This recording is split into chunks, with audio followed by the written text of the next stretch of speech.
এতিয়া আমি ষ্টাৰ্ট কৰিম অপবাহ বেগৰ প্ৰকাশ ৰাখি। অপবাহ বেগৰ প্ৰকাশ ৰাখি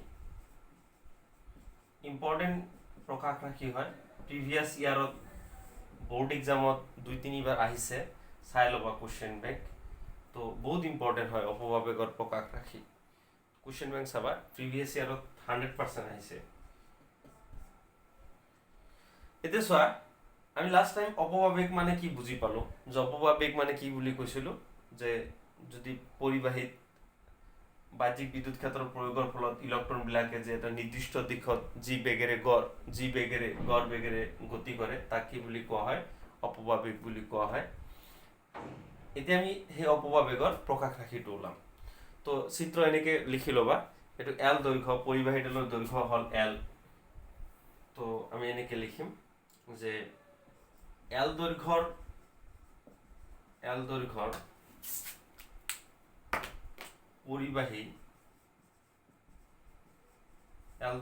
পৰিবাহী এডালৰ দুই মূৰত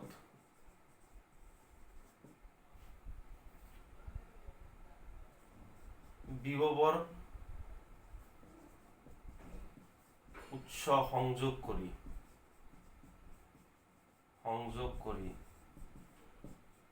বিদ্যুৎ ক্ষেত্ৰ ইৰ সৃষ্টি কৰা হৈছে।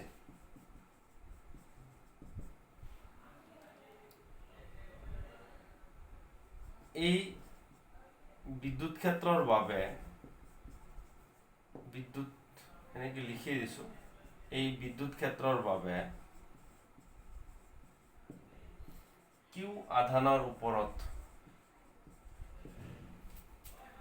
প্ৰয়োগ হোৱা বল, কিউ নহয় ইলেক্ট্ৰনৰ ওপৰত দি দিয়া, ইলেক্ট্ৰনৰ ওপৰত প্ৰয়োগ হোৱা বল কিমান হ'ব? কাৰণ ইয়াতে কি বুলি কৈছিলোঁ আমি, যে ইলেক্ট্ৰন থকা বুলি কৈছিলোঁ। এই বিদ্যুৎ ক্ষেত্ৰৰ বাবে ইলেক্ট্ৰনৰ ওপৰত প্ৰয়োগ হোৱা বল কিমান হ'ব? আমি আগতে এটা পাইছিলোঁ যে এফ ইকুৱেল টু কি হয়? কিউ ই হয়, বা ই ইকুৱেল টু পাইছিলোঁ F by q. So' F equal to কিমান আছিল? Q E. ইয়াতে কি হ'ব? যাই কেনে কিউ ঠাইত হ'ব F equal to minus e into e মানে মাইনাছ ইলেক্ট্ৰনৰ কাৰণে বুজাইছে। So' F equal to minus e into e, এইটো ফৰ্মুলাৰ পৰা আহিছে। ছাইডত লিখি থবা, এইটো ফৰ্মুলা লাগে। অ'কে, চ' এই বিদ্যুৎ ক্ষেত্ৰৰ বাবে ইলেক্ট্ৰনৰ ওপৰত প্ৰয়োগ হোৱা বল কিমান হ'ব? F equal to e minus e into e মানে এইটো ই মানে হ'ল বিদ্যুৎ ক্ষেত্ৰ, এইটো মানে ইলেক্ট্ৰন। এতিয়া চোৱা যে এটা ইলেক্ট্ৰনৰ ত্বৰণ কিমান হ'ব? A equal to F by M, because we know F equal to M. ইয়াৰ পৰা কি হ'ব? A equal to F by M. So A equal to F means কি পাইছোঁ? Minus E into E divided by M. তো electron এটাৰ ত্বৰণ কিমান হ'ব? Electron এটাৰ ত্বৰণ A equal to minus E into E divided by M. তো electron এটাৰ বেগ এটাৰ মানে n সংখ্যক, এনেকৈ লিখি দিওঁ যে n সংখ্যক ইলেক্ট্ৰনৰ বেগ ক্ৰমে, কাৰণ এটা পৰিবাহীত কিমান ইলেক্ট্ৰন থাকে? অসংখ্য থাকে। চ' V1 ইকুৱেল টু এটাৰ কাৰণে V1 equal to U1 plus A tau 1, V2 equal to U2 plus A tau 2। তো এনেকুৱা ইলেক্ট্ৰন কেনেকুৱা থাকে? অসংখ্য থাকে। Dot dot dot dot up two কিমান আছে? Vn equal to Un plus A tau n। আমি এটা ফৰ্মুলা পাইছিলোঁ, মনত কৰা, যে V equal to U plus AT formula পাইছিলোঁ। তো সেইটো V ঠাইত V1, ইলেক্ট্ৰন বহুত আছে, U ঠাইত U1, A ঠাইত A আছে, ত্বৰণ চব একেই, আৰু T ঠাইত টাউ আছে, টাউ 1, টাউ 2, টাউ 3। এই টাউ মানে হ'ল যে দুটা টাউ 1 মানে টাউ 1 টাউ 2 মানে হ'ল কি, যে দুটা ক্ৰমাগত সংঘৰ্ষৰ মাজৰ সময়, দুটা ক্ৰমাগত সংঘৰ্ষৰ মাজৰ সময়, এইটো ইলেক্ট্ৰনৰ হ'ব যে ইলেক্ট্ৰনৰ দুটা ক্ৰমাগত সংঘৰ্ষৰ মাজৰ সময় সাকসেসিভ কলিশন বুলি কোৱা হয় ইংলিছত। সো এইটো হ'ব যে n সংখ্যক ইলেক্ট্ৰনৰ বাবে বেগ ক্ৰমে v1 = u1 + a tau1, v2 = u2 + a tau2 আৰু vn = dot up to vn = un + a tau n। এতিয়া লিখা ইলেক্ট্ৰনৰ মুঠ বেগ বা গড় বেগ, ইলেক্ট্ৰনসমূহৰ গড় বেগ মুছি দিছো এইটো।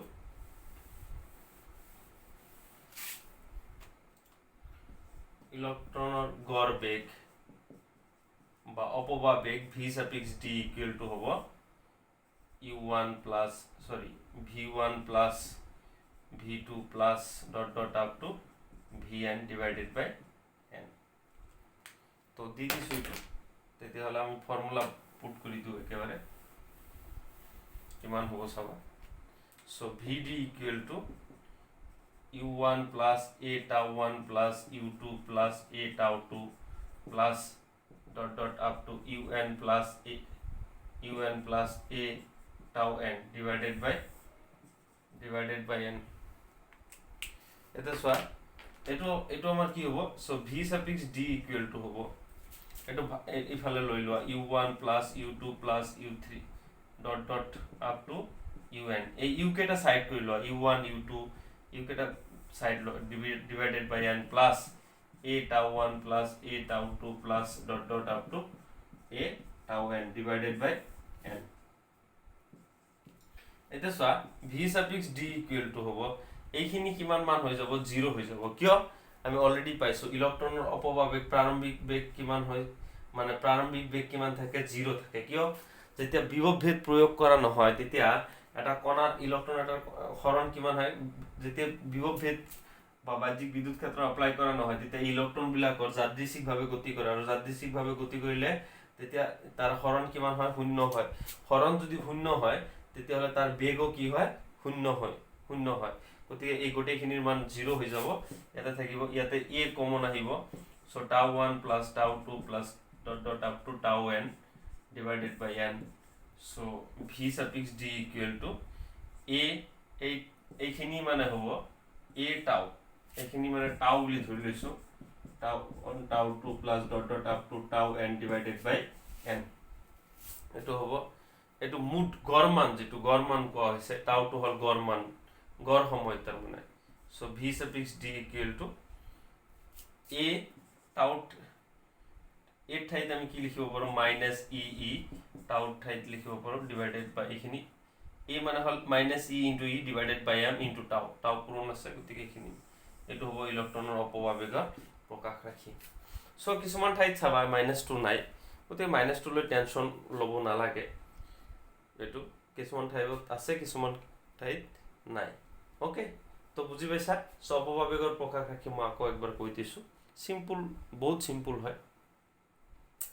এটা পৰিবাহী লোৱা, কিমান পৰিবাহী, এল দৈৰ্ঘ্যৰ পৰিবাহী।